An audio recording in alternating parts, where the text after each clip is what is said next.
par Larry Hodgson 20 janvier 2018 pour contrer les embruns salins près des routes. Dommages causés par les embruns salins à des pins poussant près d'une route. On aurait pu éviter ces dommages en plantant des plantes résistantes au sel entre les pins et la route afin d'attraper le sel. Source, CDN.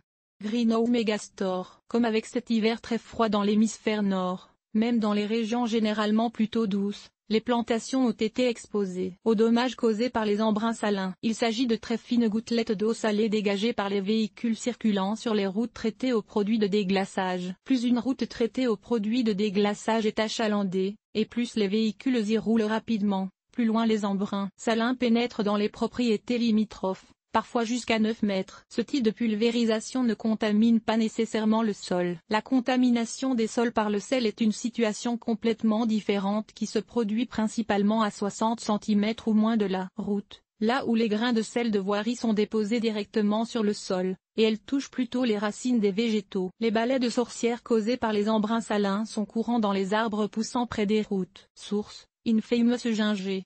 WordPress. Comme au contraire, les embruns salins n'affectent que les parties aériennes des plantes ligneuses. Chez les conifères, les aiguilles rougissent et meurent et les bourgeons sont tués. Chez les arbres et arbustes à feuillage caduc, les bourgeons dormants sont tués, provoquant une prolifération de rameaux, une croissance en balai de sorcière, l'été suivant quand la plante tente de récupérer. Notez que, bien sûr, ces dommages apparaissent principalement sur le côté de la plante le plus près de la route. Ces Thuya occidentali ont été méticuleusement emballés pour l'hiver, mais cela ne les a pas protégés. Les embruns salins ont saturé le jute qui les recouvrait, brûlant le feuillage du côté de la route. Source, SK.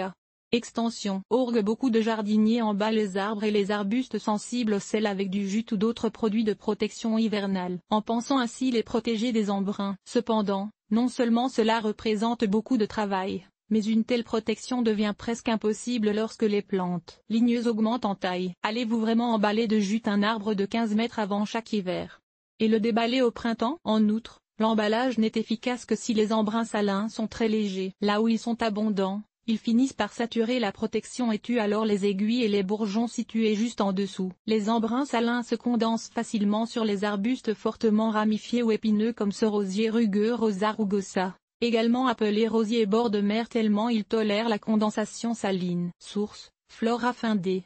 Pour éviter de tels dommages, plantez entre la route et les végétaux sensibles des arbustes et des arbres qui résistent aux embruns afin qu'ils puissent filtrer les particules de sel de l'air. Considérez en particulier les espèces aux rameaux abondants, comme le rosier rugueux Rosa rugosa, le pois de Sibérie Caragana, arborescens, et la potentilla arbustive Dasyphora fruticosa, ANC. Potentilla fruticosa, car le sel s'y condensera encore plus facilement, protégeant davantage les plantations en arrière-plan. Il est incroyable de constater à quel point une petite haie de seulement 1,5 m de hauteur plantée près de la route peut protéger les grands arbres situés tout juste derrière, mais c'est bien ce qu'il se passe. Ou éviter tout simplement de planter des arbres, des arbustes ou des conifères sensibles aux embruns près d'une route fréquentée. C'est plutôt le domaine des plantes vivaces. Étant donné que ces plantes perdent leur partie aérienne à l'automne, ne laissant aucune tige ou feuille vivante sur laquelle le brouillard salin peut se condenser, elles sont indifférentes à ce type de dommages. Nos partenaires locaux.